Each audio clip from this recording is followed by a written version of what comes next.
Brain cancer ना हो और पहले स्टेज में ही पता चल जाता है। पहली बार देखा था एक पेशेंट में 10 लाख से ज़्यादा लोग मारे जाते हैं बस कैंसर नाम के भयावह में। 2 प्रकार का होता है, सबसे पहला बिनाइन और दूसरा मैलिग्नेंट।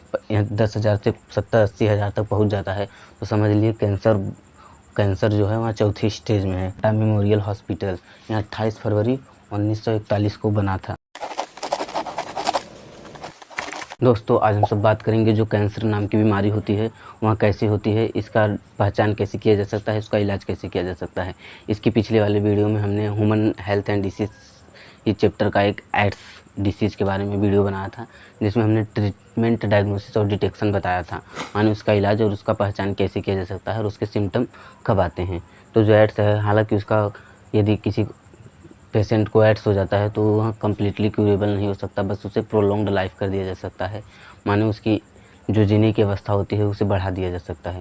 लेकिन जो यह कैंसर बीमारी होती है इसमें यदि पहले स्टेज में ही पता चल जाता है और ब्रेन कैंसर ना हो और पहले स्टेज में ही पता चल जाता है कि पेशेंट को कैंसर है तो इसका एक कम्प्लीटली क्यूरेबल इलाज है, माने पूरी तरह से इसे ठीक किया जा सकता है। तो हम सब देखते हैं कैंसर के बारे में। जो कैंसर बीमारी होती है इसको सबसे पहले खोजने वाले का नाम है, ये ग्रीक के एक फिजिशियन थे जिसका नाम था हिपोक्रेट्स। हिपोक्रेट्स ने पहली बार देखा था एक पेशेंट में कैंसर नाम की बीमारी और उसे आइडेंटिफाई करके उसका नाम दिया था क्या, कैंसर। जिस रोगी को हुआ था या पेशेंट है क्या है, जिस पेशेंट को हुआ था उसका नाम है एडविन स्मिथ और कैंसर को डिसीज को खोजने वाले का नाम है हिपोक्रेट्स। जो कैंसर नाम की बीमारी है इससे लगभग पूरे देश में 1 मिलियन से अधिक लोग मारे जाते हैं प्रत्येक वर्ष, पर ईयर, माने एक साल में, प्रत्येक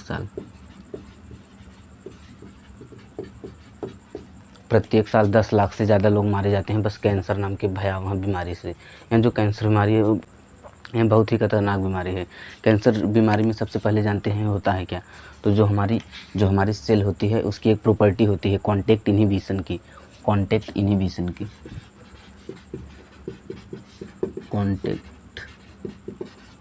इनहिबिशन की जब जो नॉर्मल सेल है वह ट्रांसफ़र हो जाता है कैंसर सेल में तो यहाँ प्रॉपर्टी जो है वह खो जाती है। यहाँ कॉन्टैक्ट इनहिबिशन प्रॉपर्टी जो है वह क्यों होती है, जैसे मान लीजिए ये सेल है, जब इसके कांटेक्ट में रहता है तो यहीं से अनकंट्रोल्ड वे में ग्रोथ होने में यहीं से इनहिबिट, माने जब कांटेक्ट माने जुड़ा हुआ, इनहिबिट माने रोकना, जब इसके साथ में जुड़ा हुआ होता है तो उसे रोकता है, माने रोकता है उसे अनकंट्रोल्ड वे में ग्रोथ होने में। लेकिन जब जो कैंसर सेल है जब कैंसर सेल में बदल जाता है तो यह कॉन्टैक्ट इनहिबिशन की प्रॉपर्टी जो है वहाँ खो जाती है, यहाँ क्या हो जाती है, लॉस्ट हो जाती है। जब यह प्रॉपर्टी लॉस्ट हो जाती है तो यहाँ अनकंट्रोल्ड वे में ग्रोथ होता है, और इसकी नंबर की संख्या बढ़ती रहती है, और जब यहाँ बढ़ती रहती है तो यहाँ एक मास टाइप का बना लेता है और यहाँ ऊंच हो जाता है, माने थोड़ा गहरा हो जाता है। जब यह मास टाइप का बना लेता है तो इसी को हम क्या कहते हैं, इसी को कहते हैं ट्यूमर। ट्यूमर कब होता है, जब जो सेल है जब अनकंट्रोल्ड वे में ग्रोथ हो, सेल डिवीज़न हो और उससे बढ़कर वहाँ क्या हो जाता है, ट्यूमर। यह जो ट्यूमर होता है वह 2 प्रकार का होता है, सबसे पहला है बेनाइन ट्यूमर और दूसरा है मैलिग्नेंट ट्यूमर। अब हम इसे इरेज करके ट्यूमर के बारे में देखते हैं। तो हमने आपको बताया कि जब जो सेल होता है वह अपनी प्रॉपर्टी खो देती है कॉन्टैक्ट इनहिबिशन वाली, तब कुछ मास ऑफ सेल जो है वह डिवीज़न करके इकट्ठा हो जाते हैं, उस मास ऑफ सेल को क्या कहते हैं, ट्यूमर। और ट्यूमर जो है 2 प्रकार का होता है, सबसे पहला बेनाइन और दूसरा मैलिग्नेंट। जो बेनाइन ट्यूमर होता है, ये देखिए ट्यूमर जो है वह 2 प्रकार का होता है, बेनाइन और मैलिग्नेंट। ट्यूमर क्या होता है, जो मास ऑफ सेल डिवीज़न होकर एक जगह इकट्ठा हो जाता है उसी को ट्यूमर कहते हैं। तो बेनाइन ट्यूमर क्या होता है, तो जो बेनाइन ट्यूमर होता है, जैसे मान लीजिए यहाँ कैंसर किसी को हुआ है इस लोकेशन पर, तो जो बेनाइन ट्यूमर होता है वह केवल इसी लोकेशन पर हुआ है तो वहाँ इसी पर ट्यूमर मास ऑफ सेल यह थोड़ा सा सूज जाएगा और इसी पर रहेगा। बेनाइन ट्यूमर ओरिजिनल लोकेशन पर रहता है और वहाँ स्प्रेड माने फैलता नहीं है और इससे बहुत ही छोटा नुकसान होता है। डॉक्टर जो है बेनाइन ट्यूमर का आसानी से इलाज कर सकते हैं, इसे सर्जरी करके यहाँ से निकाल देंगे। लेकिन जो मैलिग्नेंट ट्यूमर होता है, अब देखते हैं मैलिग्नेंट ट्यूमर। तो मैलिग्नेंट ट्यूमर का दूसरा नाम नियोप्लास्टिक कैंसर भी कहा जाता है मैलिग्नेंट ट्यूमर को। तो मैलिग्नेंट ट्यूमर में क्या होता है, जो इसकी प्रॉपर्टी होती है मेटास्टेसिस की।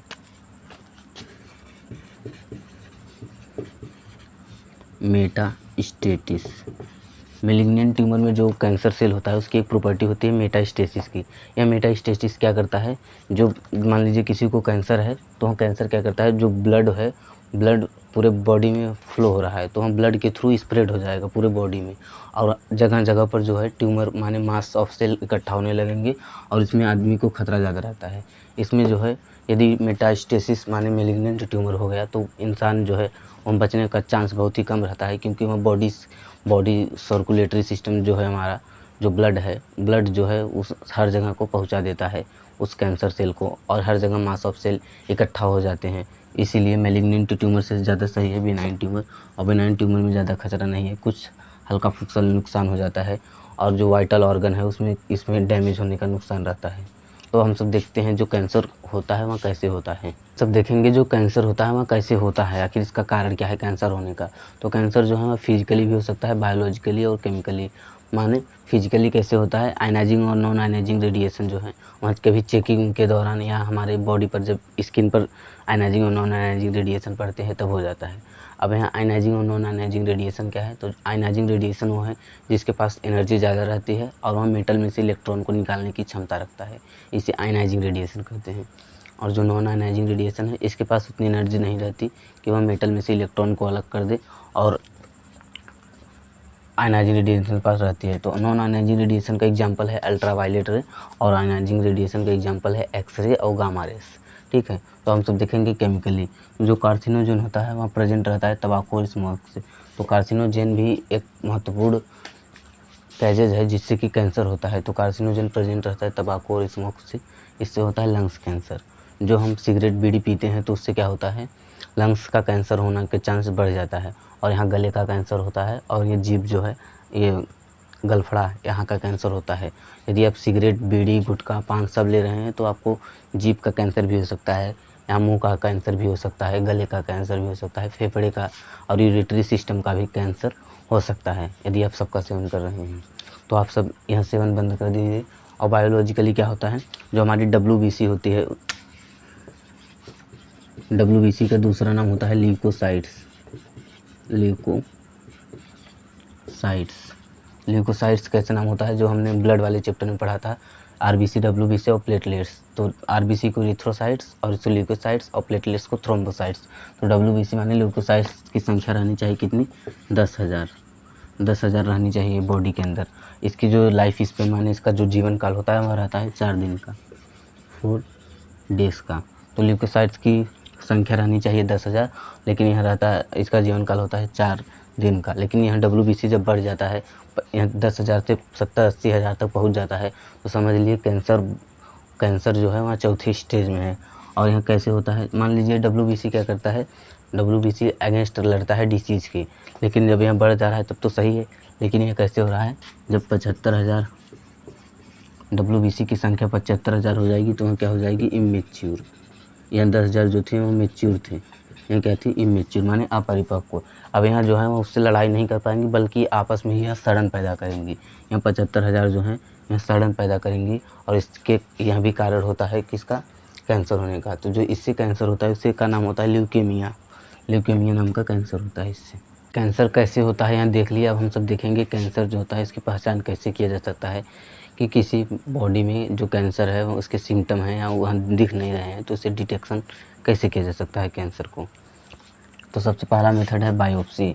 इस बायोप्सी मेथड को हिस्टोपैथोलॉजिकल स्टडी भी कहते हैं, क्योंकि इसे पैथोलॉजिस्ट जो डॉक्टर होते हैं वह इसकी स्टडी करते हैं। इस बायोप्सी मेथड से कैसे डिटेक्शन किया जाता है कैंसर का, तो जो बायोप्सी मेथड होता है, जिस एरिया में भी, जिस स्किन पर भी उन्हें सस्पेक्ट होगा, माने उन्हें संदेह होगा कि यहाँ कैंसर है, उस एरिया के पार्ट को वहाँ कट कर लेंगे, उस एरिया के पार्ट के टिश्यू या सेल को वहाँ से कट कर लेंगे, और अपने लेबोरेटरी मेथड में जाकर उसे डिटेक्शन करेंगे, उसे एनालिसिस करेंगे कि इस जो कोशिका है जो है यह कैंसर से ग्रसित है या नहीं। इसमें किसमें होता है, बायोप्सी। इस बायोप्सी मेथड को जब हम सब यहाँ स्टडी करते हैं, जब स्किन के पार्ट को निकाल कर और लेबोरेटरी में हम जब एनालिसिस माने जानते हैं कि कैंसर होता है कि नहीं, इस स्टडी को क्या कहा जाता है, हिस्टोपैथोलॉजिकल स्टडी। इसके बाद यदि आपका ल्यूकेमिया का केस है, हमने बताया था ल्यूकेमियम जो है वहाँ WBC की संख्या 10,000 से 75,000 हो जाती है, लेकिन जब वहाँ ऐसा होती है तो वहाँ इमेच्योर हो जाती है, और जब इमेच्योर हो जाती है तो इस वहाँ ल्यूकेमिया के केस में कैसे वो किया जाता है, देखिए increase cell count in bone marrow. जो बोन मैरो है इसमें सेल की संख्या, जैसे WBC की संख्या 10,000 से बढ़कर 75,000 हो जाएगी। आप उसका जांच करवा लीजिए और आपको पता चल जाएगा कि उस बॉडी में क्या है, कैंसर। और एंटीबॉडी जो बनती है उसके अगेंस्ट कैंसर के, माने जब कोई भी पैथोजन इंटर करता है बॉडी के अंदर, उसके अगेंस्ट बनती है एंटीबॉडीज़। एंटीबॉडीज़ से भी आप पता लगा सकते हैं कि किसी को कैंसर है कि नहीं। इसके बाद देखते हैं CT scan, radiography, MRI। CT scan में क्या होता है, एक्सरे से देखा जाता है कि कैंसर है कि नहीं। एक्सरे से कैसे, एक्सरे से जो सेल है उसके 3 डायमेंशनल अरेंजमेंट को शो करा जाता है और उससे पता लगाया जाता है। रेडियोग्राफी में भी यूज होता है एक्सरे का। MRI में क्या होता है, magnetic resonance imaging. CT computer tomography. तो कंप्यूटर टोमोग्राफी और मैग्नेटिक रेजोनेंस इमेजिंग, इसमें जो है स्ट्रॉन्ग मैग्नेटिक फील्ड होते हैं। वहाँ strong magnetic field non ionising radiation होते हैं, जिससे कि पता लगाया जाता है, डिटेक्ट किया जाता है कि कैंसर वास्तव में उस बॉडी को है कि नहीं। अब हम सब देखेंगे जो कैंसर होता है उसका ट्रीटमेंट कैसे किया जाता है, और इसका फुल ट्रीटमेंट कब हो सकता है, जब फर्स्ट स्टेज में ही हो कैंसर तब। जो कैंसर का इलाज है वहाँ कैसे होता है, कैंसर का इलाज कैसे होता है, तो कैंसर के इलाज में सबसे पहला है सर्जरी। जहाँ ट्यूमर जड़ा रहेगा, माने मास ऑफ सेल इकट्ठा हुआ रहेगा, उसे सर्जरी करके डॉक्टर जो है उनसे निकाल के और उसे दवाई देते रहेंगे, मेडिसिन देते रहेंगे समय समय पर, तो वहाँ ठीक हो जाता है। तो सबसे पहला मेथड क्या है, सर्जरी। इसके बाद दूसरा मेथड है रेडिएशन थेरेपी। यहाँ रेडिएशन थेरेपी में क्या होता है, अलग अलग रेडिएशन को लाकर और जहाँ कैंसर सेल रहता है उस कैंसर सेल को डिस्ट्रॉय करने का काम करती है यह रेडिएशन थेरेपी के द्वारा। इसके बाद है केमियोथेरेपी। केमियोथेरेपी में क्या होता है, एक ड्रग्स होता है केमियोथेरेपेटिक। केमियोथेरेपेटिक ड्रग्स जो है बॉडी को दिया जाता है, और यहाँ बॉडी में इंटर करते ही कैंसरियस सेल जितने भी हैं जो कैंसर को कॉज करते हैं, कैंसर डिसीज को बढ़ावा देते हैं, उस कोशिका को यहाँ मारने का काम करता है यह प्रोसेस। लेकिन इसके कुछ साइड इफ़ेक्ट भी हैं। यह केमियोथेरेपी जो ड्रग्स है इससे क्या होता है, जो हेयर है इसका लॉस होने लगता है, माने जो बाल हैं वह झड़ने लगते हैं। और एक बीमारी भी होती है, उसका नाम है एनीमिया। एनीमिया नाम की बीमारी इससे होती है। इसके बाद है अल्फ़ा इंटरफ्रेंस। यह अल्फ़ा इंटरफ्रेंस क्या होता है, जो हमारी इम्यूनिटी सिस्टम होती है, यह अल्फ़ा इंटरफ्रेंस इम्यूनिटी सिस्टम होती है। यह अल्फ़ा इंटरफ्रेंस क्या होता है, यह एक प्रॉपर्टी होती है जो अपने अगल बगल वाले सेल को या डिसीज़ कॉज नहीं होने देती। यह अल्फ़ा इंटरफ्रेंस जब पेशेंट को दे दिया जाता है तो उसकी जो इम्यूनिटी सिस्टम है वह स्ट्रॉन्ग हो जाती है। और जब इम्यूनिटी सिस्टम बॉडी की स्ट्रॉन्ग हो जाएगी अपने आप ही, तो क्या करेगा, कैंसर सेल को डिसीज कर देगा, माने डिस्ट्रॉय कर देगा। कैंसर सेल को जब वहाँ डिस्ट्रॉय कर देगा तो कैंसर जो बीमारी है वह अपने आप ख़त्म हो जाएगी, क्योंकि कैंसर जो कोशिका है उसी की वजह से कैंसर बीमारी हो रही थी। अब यहाँ देने से इम्यूनिटी सिस्टम स्ट्रॉन्ग हो जाएगा, एंटीबॉडीज ढूंढ कर उसको मार देगा कैंसर सेल को, और जब डिस्ट्रॉय कर देगा तो वहाँ ख़त्म हो जाएगा। अल्फ़ा इंटरफ्रेंस में क्या होता है, जो बीच का सेल है, यदि यहाँ डिसीज इसको कॉज भी हो जाता है तो जो बगल वाला जो सेल है उसे डिसीज कॉज नहीं होने देता। यहाँ अल्फ़ा इंटरफ्रेंस की वो है। तो ओवरऑल हम यह कर सकते हैं, जो कैंसर होता है सबसे पहले कैंसर को अवॉइड किया जा सके, माने स्मोक ना करें, सिगरेट बीड़ी ना पिएं, पान गुटखा मसाला ये सब ना खाएं। यदि आपको कैंसर किसी कारणवश हो भी जाता है, फिजिकल बायोलॉजिकल या केमिकल, तो आप क्या कर सकते हैं, डॉक्टर से कंसल्ट लें, एक अच्छे क्वालिफाइड डॉक्टर से, ना कि क्वैक्स से। तो क्वालिफाइड डॉक्टर से कंसल्ट कराएं और जो कैंसर है इसे का इलाज कराएं। कैंसर का जो सबसे बड़ा हॉस्पिटल है, कैंसर का जो सबसे बड़ा हॉस्पिटल है उसका नाम है TMH, जो कि जिसका पूरा नाम है टाटा मेमोरियल हॉस्पिटल। यह 28 फरवरी 1941 को बना था। 28 फरवरी 1941 ईस्वी में यह बना था। TMH सर बहादुराजी ट्रस्ट से बना था। यह TMH हॉस्पिटल यह कैंसर का सबसे बड़ा हॉस्पिटल है, जहाँ की सर्जरी, रेडिएशन थेरेपी, केमोथेरेपी सबको कॉम्बिनेशन करके भी ट्रीटमेंट किया जा सकता है। ठीक है, तो उम्मीद करते हैं आपको यह पूरी वीडियो अच्छी लगी होगी। तब तक के लिए जय हिंद, मिलते हैं नेक्स्ट वीडियो में।